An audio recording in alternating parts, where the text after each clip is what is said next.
Hello viewers, welcome to my channel. Today our topic is sonnet.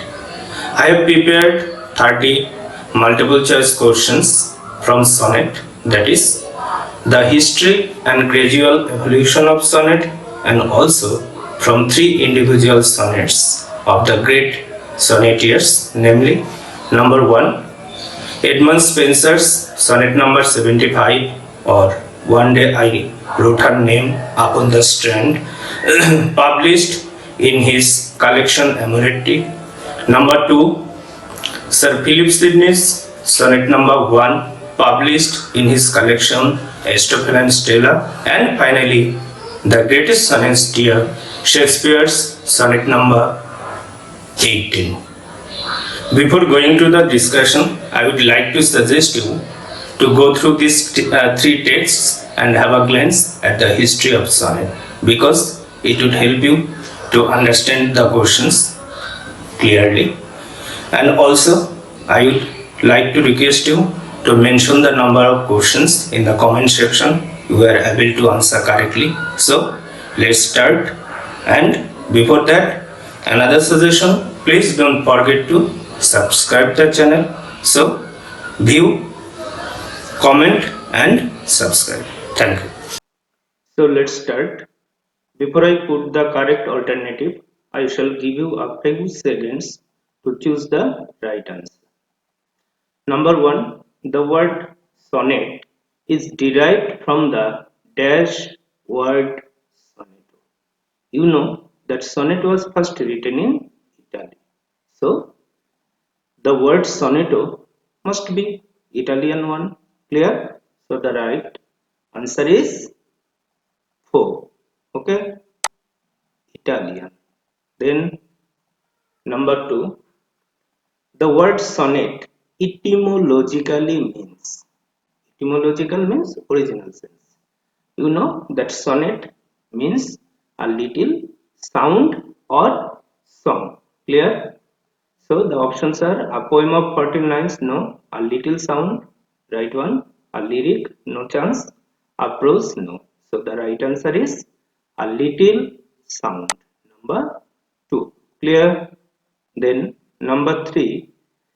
The most prominent Italian sonneteer was, you know that Dante was the first prominent Italian sonneteer, and after Dante came Petrarch. And in Italy, Petrarch was the major practitioner. That's why Italian sonnet is named after him, because its another name is Petrarchan sonnet.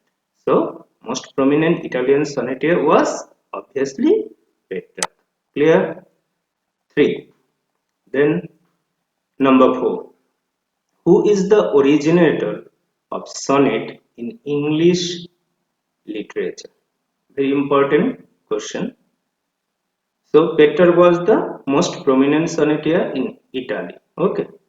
And it was explored by Dante also. But in England, who was the first one to invent or explore sonnet? The right answer is Thomas Burt. So 4. Thomas Burt.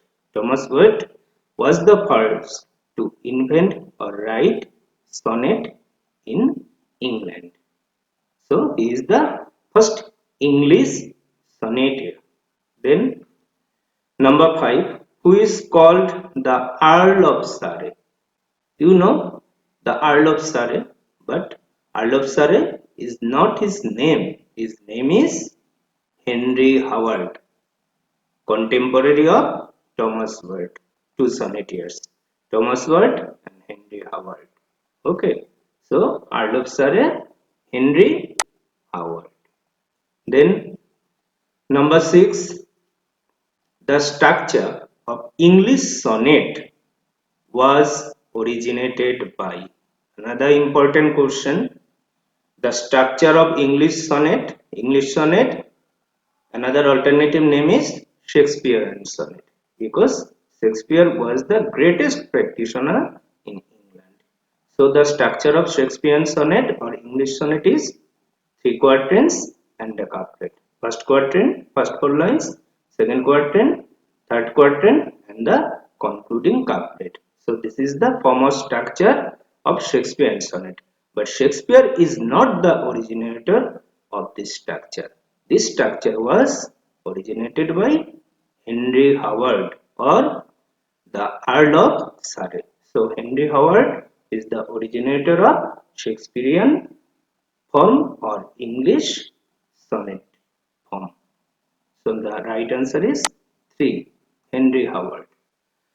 Then number 7. Octave is a stanza of, that Italian or Petrarchan sonnet is divided into two parts, but structurally it forms into two parts. First 8 lines named octave and the second or last 6 lines named sestet. Okay, so octave means a stanza of 8 lines. So the right answer is 4, 8 lines. Then number 8, Shakespeare's sonnets are in the following form. Just it is told that Shakespearean sonnets contains 3 quatrains and a couplet. So number 1. Okay. So 8, number 1. First quatrain, second quatrain, third quatrain, and then concluding couplet. Total 14 lines. So 8, number 1. Then 9. Identify the rhyme pattern of the Shakespearean sonnet. It's also important. We know that Italian sonnet, the rhyme scheme of Italian sonnet is first 8 line A B B A A B B A, and in sestet there is the variation of rhyme scheme. But for Shakespearean sonnet, the rhyme scheme is quite different, as it falls into 4 parts. Why 4? Because first quatrain, second quatrain, third quatrain, and the concluding couplet. So the rhyme scheme is first quatrain ABAB, then second quatrain CDCD, then third quatrain EAPF, then the concluding couplet GG. So the right answer is 9 1. Okay, ABAB, CDCD, EAPF, GG. Clear? Then number 10, who has been called the poet's poet. It is very important. The poet's poet, it is obviously Spenser. Okay. Spenser is also called the second father of English poetry.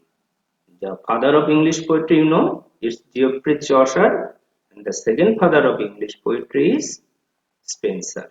So he is also called the poet's poet, and he is also called the child of Renaissance and Reformation also. So number 10, 3. Poet's poet, Spenser. Then number 11. Number 11, Amorette was published in. You know that Amorette is the collection of sonnets of Spenser, because Spenser wrote total 89 sonnets published in the collection named Amorette, and this collection was published in 1595. Number 2. Okay. Then number 12, Amorette comes from the dash word amor. Number 12, amor is a Latin word. Clear? So Amorette comes from the which word? Latin word amor. Clear? So 12, number 3. Then 13. Love in Amorette is conceived of. Actually, all the sonnets published in Amorette are love sonnet. All the sonnets are addressed to Spenser's lady love come wife named Elizabeth Boyle, and in these sonnets he sings of their love and also their life beyond earth. That is, he speaks of heavenly love or transcendental love. So, Amorette is concept of transcendental, or love in Amorette is concept of transcendental. Okay, earthly, unearthly, philosophical, nothing. It is transcendental. Transcendental means transcending the earth, that is beyond earthly. Clear? Then number 14, the rhyme scheme of Spenser's sonnet number 75. The rhyme scheme of Spenser's sonnet number 75 is very easy to remember. You have just find the rhyme scheme of Shakespeare's sonnet. What was that? It was ABAB, CDCD, EAPF, GG. Okay, so no continuation. ABAB, then after B, C. But in case of Spenser, the second one continues. As for example, or as we find here, ABAB, then the second one is B. So B continues. So BCBC, then the second one continues. The second one is C. So CDCD and three quatrains, then EE. So in sketch of Spenser, we find five rhymes: ABAB, BCBC, CDCD, EE. A, B, C, D, E, 5. But in case of Shakespeare, there were seven rhymes. Why seven? ABAB, then CDCD, then EAPF, GG. So A, B, C, D, E, F, G up to G, 7. But in case of Spenser, it is 5 rhymes. So the rhyme scheme is ABAB, BCBC, CDCD, EE. Clear? So it is 1. Okay. Then number 15. But came the waves. Rhetorically, this is an example of but came the waves. So this is the line taken from Spenser's sonnet number 75. Okay, for one day I wrote her name upon the stand. But came the waves and was it away. So came the waves. Waves actually an inanimate object, but is spoken of as a human being by the word came. So it is personified or compared as human being. Human attributions are attributed here. Clear? So it is not simile, not pun, neither metonymy. So it's personification because waves or wave is here personified. Clear? Then number 16, in Spenser's sonnet number 75, the term ek means. And ek means an ek my name wiped out likewise. Ek means also. Ek is the archaic form. So it means also. Then 17, Sydney's Astrophel and Stella contains how many sonnets? It is 108 sonnets. All the sonnets are addressed to his lover of youth named Penelope Devereux. Okay, so it is 3, 108. Clear? So 17, the option is 3, 108. Then 18, Sydney addresses Penelope in the name of, the collection of sonnets of Sydney is Astrophel and Stella. The term Astrophel means stargazer and Stella means star. Okay.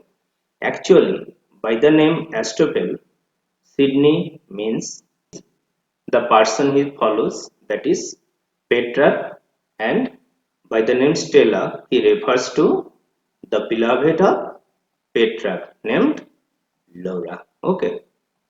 So Sydney addresses Penelope in the name of Stella. So 18, the right option is 4, Stella. Stella means, what did I say just? Star. And Astrophel means the lover of star or stargazer. That is Sydney himself equal to Astrophel and Stella equal to Penelope Devereux. And in another sense, Sydney compares himself to the person he follows, that is Petrarch, and Penelope is compared to Laura, the beloved of Petrarch. Then 19. Sydney was influenced by. It is just told that Sydney was greatly influenced by the great Italian senator named Francesco Petrarch. Clear? So the option 19 is 3. Francesco Petrarch. Okay. Then 20. Studying invention. The right option is, actually it is fill in the blank. The right word was fine. Okay. So studying invention fine. The correct alternative 3. Then 21. In Sydney's opening sonnet, that is, opening sonnet means loving in truth and pain in verse. Okay. In Sydney's opening sonnet or sonnet number 1, study means imitation others is writing or imitating others, because Sydney thinks that creation is a spontaneous work, that is, it comes from the deepest core of heart or from the deepest province of heart. It can never be imitated. So study means imitation of others writing or work. Clear? So 21 2. Then 22. Beating myself for spite. When the poet was unable to find out the right words or phrases, then he felt irritation or vexation. That is why it is told that beating myself for spite. So the word spite means irritation or vexation. So the right option is 2. Irritation. Clear? Then 23. Shakespeare died in, you all know the lifespan of William Shakespeare from 1564 to 1616. Clear? So this is the lifespan of William Shakespeare from 1564 to 1616. Clear? Number 4. Then, who is called the Bard of Avon? Mind the spelling, B-A-R-D, not B-I-R-D. Bard means poet or singer. And Avon was the name of a river. You know that Shakespeare was born in the village named Stratford on or upon Avon. Avon was the name of the river. That's why Shakespeare is called the Bard of Avon. Okay, so who is called the Bard of Avon? Obviously, Shakespeare. The right option is 2. Then, the month mentioned in sonnet number 18 is, what was the month? Is the darling birds of May. So, the right option is 1. Then, the phrase gold complexion is applied to, and often is his gold complexion dimmed. His refers to the sun. So it relates to the sun. Gold complexion is applied to the sun. Clear? So the right option is 4. Now 27. How many sonnets are composed by Shakespeare? You all know that Shakespeare wrote total 154 sonnets, and his sonnets fall into 3 groups or parts. The first group, that is from 1 to 126, are addressed, or all the sonnets are addressed, or first group is addressed to a person named W.S. or H.W.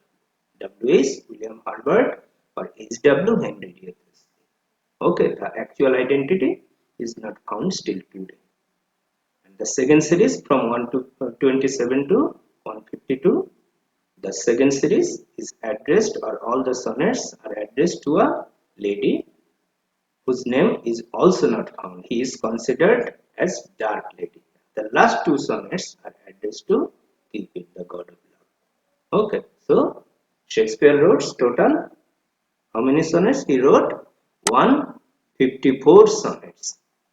Then 28. Sometime too hot, the eye of heaven shines. Rhetorically, this is an example of Here actually eye of heaven means the sun. So the sun is not said, but it's said in a roundabout way. So it is called simile no, pan no, personification no. It is circumlocution. And another alternative name is periphrasis. Periphrasis or circumlocution. That is when an idea is expressed in a roundabout way instead of being said plainly. So it is called circumlocution or periphrasis. Okay. So 28 3 circumlocution. Then 29 Shakespeare in sonnet number 18 says that death has no control over. No control over what? Young person? No. Beauty? No. Poetry or art? Natural beauty. Obviously, poetry or art. Not only Shakespeare, but all the sonnetiers believe that poetry or art is immortal. Even in the Romantic era, John Keats, expressed the same idea in his famous odes, Ode to the Nightingale and Ode on a Patient and Evanescence and Permanence, Immortality of Art and Mortality of Human or Earthly Things. And even Yeats, the great romantics or the last romantics also expressed the same idea. So Shakespeare also expresses the same idea that art is long, life is short. We know the proverb. So death has no control over poetry or art because art is always immortal. It is beyond the reach of time and death. Then last one, Sydney's sonnet number 1 or the opening sonnet, Loving in Truth, is written. This is very important. You should remember. You know the definition of sonnet. That sonnet is a lyric poem of 14 lines written in iambic pentameter, and the lines are linked by an intricate rhyme scheme. So this is the definition of a sonnet. So what do we find here? Is a lyric poem of 14 lines, number 1. Number 2, written in iambic pentameter, and the last one rhyme scheme. So sonnet is written in iambic pentameter. This is general. But in case of Sydney, it's an exception because Sydney's sonnet number 1 is written in iambic hexameter. This is the difference or exception. Okay, so Sydney's sonnet number 1 is written not in iambic pentameter as all the sonnets are written, but in iambic hexameter. And iambic hexameter is also termed as Alexandrine. So the right answer is 2. Clear? So all the answers are completed. Okay, thank you.